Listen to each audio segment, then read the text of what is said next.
Welcome to the All Things Property podcast with me, Simon Bacon. And me, Ian Sadler. Excellent, well done Ian, got it right. So this episode we're moving on slightly from tenancy agreements and inspections to fair wear and tear explained. And what that means is what can a landlord actually deduct from a deposit. Welcome to the All Things Property podcast with me, Simon Bacon of Preferential Properties. Every week, Ian Sadler and I will delve into all things property. We'll guide you through with friendly, no-nonsense advice. Deposit disputes almost always come down to one question. Is it fair wear and tear or is it damage? So, Ian. Yes. Give me a definition, or your definition maybe, of what is fair wear and tear. What do you think fair wear and tear is? What do I think?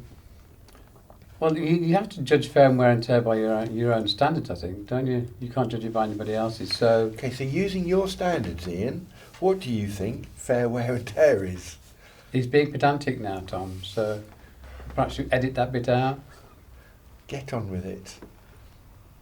I judge fair wear and tear by my standards. So if I think a property's been mistreated or not kept clean enough or there's excessive wear and tear, then I'd point it out to the tenant. But areas are carpets. No, go back. Go Okay. back. So what is fair wear and tear? A level of What damage do you or look at? degradation that you would expect from a life of a tenancy. Yeah.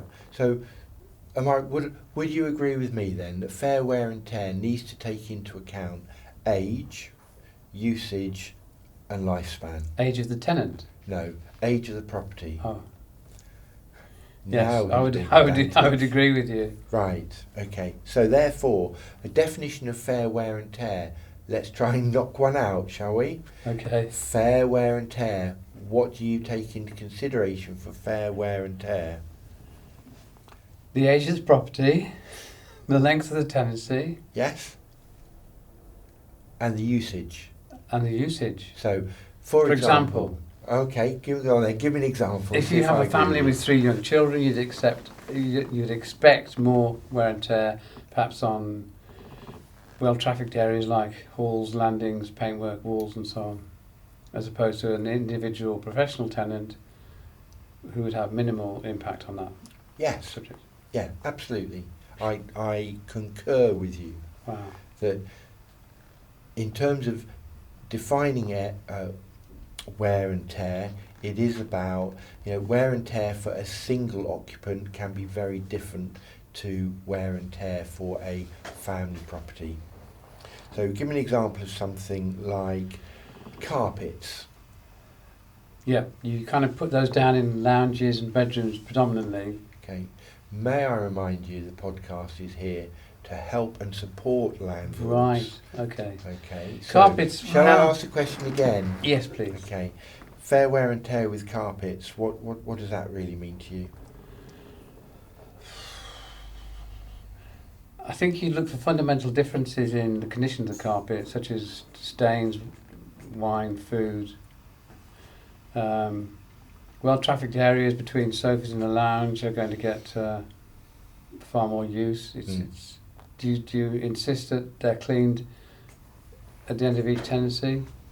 You can only do that if you put an addendum in at the beginning Yeah. of the tenancy. So, and again, if you do that, if you ask for it to be professionally cleaned at the end of the tenancy, they must have been professionally cleaned Yeah, at so the you don't beginning then. of the So it's tenancy. very subjective.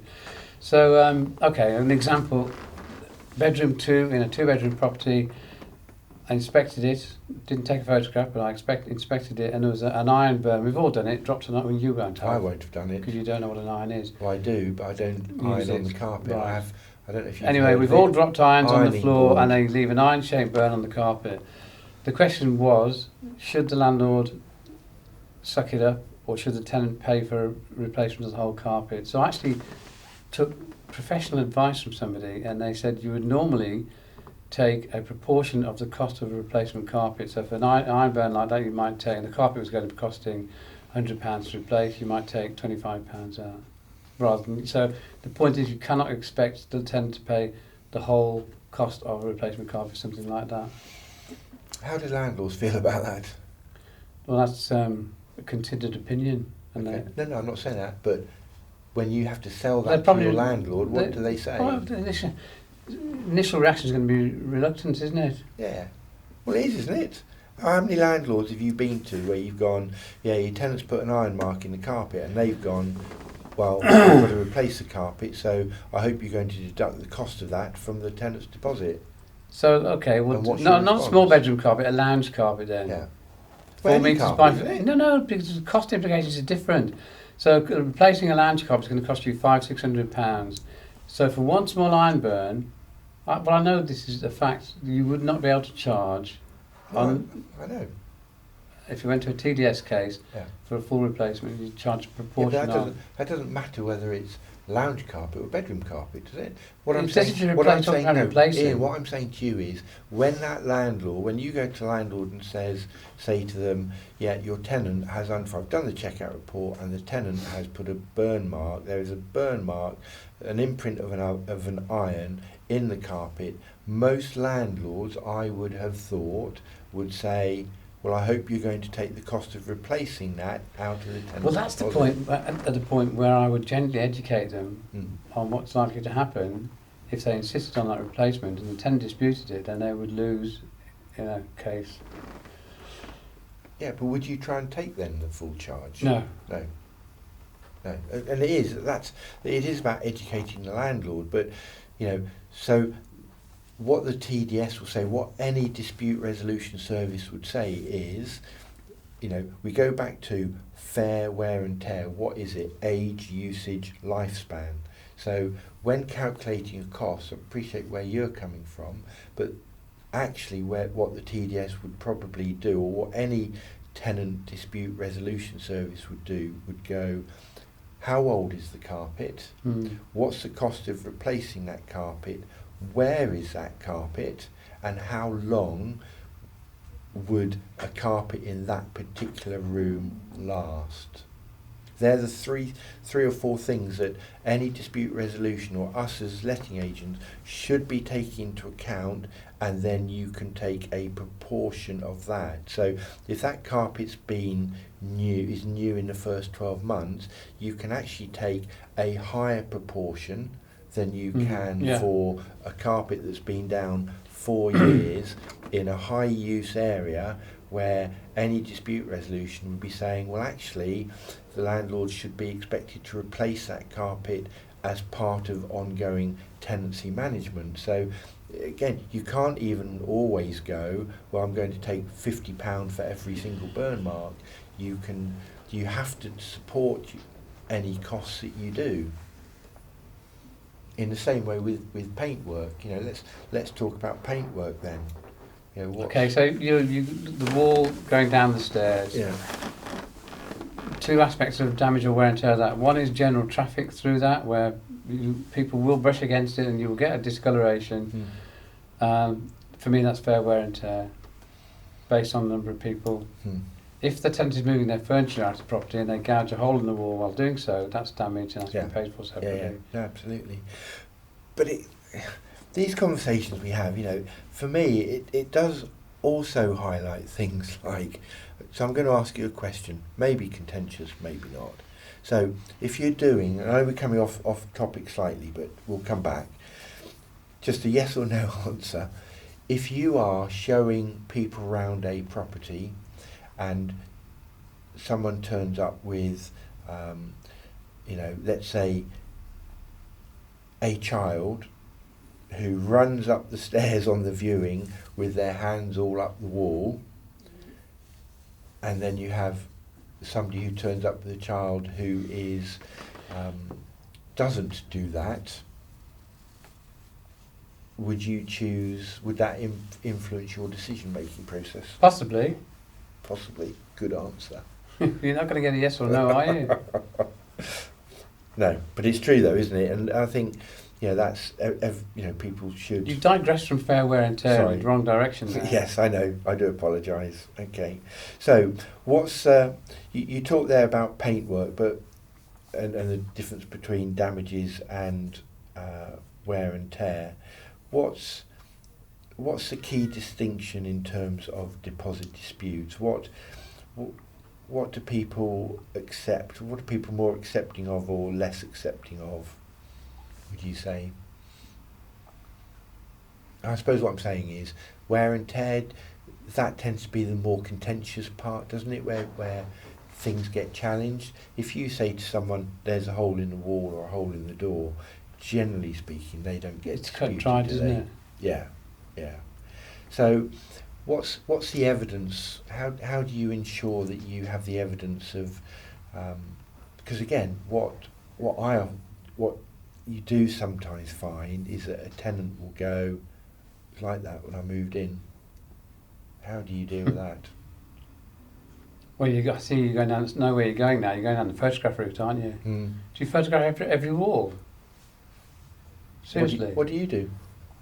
I photograph the main areas of traffic, perhaps, the hall and the stairs, but Okay. not every bedroom wall or lounge Okay. wall. So in the Okay, bedroom, here we go. Okay. Main bedroom, Yeah. double bed, Yeah. nice big headboard like people have nowadays. Yeah. Depending on various things, you're going to get discoloration of the wall behind the headboard. Yeah. So is that fair wear and tear, living your normal life, active life, or is it damage? Well, you weren't asking me that question. You were talking about photographs. Where did that? I moved on. Oh, do you? Yeah. Okay. In your which world? My world, Ian's world. All right. Anyway, okay. it's a good point. So what would you do? Well, I'll go back to. Have you got a photograph of that wall before the tenant moved in? No. Okay. So, how can you show? Would your report say walls of Excessively bedroom, no marks, good condition, newly painted, not newly painted? Oh yeah, there would. Yeah. Okay. Yeah. So your photographs are really just supporting. So yes, as long as you've got general description Yes. of all walls, Yeah.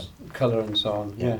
But I would, as a takeaway for you, Ian, not just for landlords here, but for Ian, the takeaway would be take photographs. So a photograph, even a photograph of, a marketing photograph of a bedroom that shows the condition of the walls, you've got something to hang your hat on. But going back to your question, a headboard against a wall, if it's faded because of weather, that the sun's come in the bedroom and No. it's caused fading, No. then that's fair wear and tear. If it's damage from the headboard rubbing against the wall, then what? Damage. You said it. If it's damage caused by, that's not fair wear and tear. Wouldn't you just move your bed out from the wall slightly so that you're not getting marking against the wall? I think I'm slightly favouring wear and tear for that. Are you? It's a natural use of no. Let's not go there. No, I wouldn't go there, personally, but Beds and headboards, you wouldn't expect the wall to be this pristine, same colour, would you? why? Because of life's experiences. Okay. Would you not move the bed out from... You and I would. Yeah. I don't think we're the what's norm. the difference? I didn't think about moving the bed out. Oh, so it's fair wear and tear. I'm sorry. Is that not damage? Anyway, you're clearly not going to answer the question. No, so, I am. I would say it's damage. You're saying it's wear and tear. And maybe it's somewhere between the two. Well, that's no use, is it? You can't go... So you've got to You've make got a to compromise. judgment. Certain times you've got to compromise, haven't you? Yes. What it shows is that's why there are these anomalies, because you and I can't agree, and we're in the industry, okay? So from a landlord may have a slightly different perspective than you've got. The landlord may have my perspective. The tenant may have your perspective. So that's where wear and tear comes into the challenge of document it to start with, be fair and reasonable, and try and end up with a conversation. But you're right, the whole thing around the most contentious part of any tenancy is when a tenant moves out, determining what's fair wear and tear and what's damage. So as you can see, this topic is a fairly lengthy one. So what we've decided to do is split it into two parts. This is the end of the first episode. Tune in next week to see episode 2. Thanks for tuning in to this week's episode of the All Things Property podcast. If you found this episode useful, don't forget to subscribe, like and share. These things really help us reach the people who need to hear this advice. See you next week.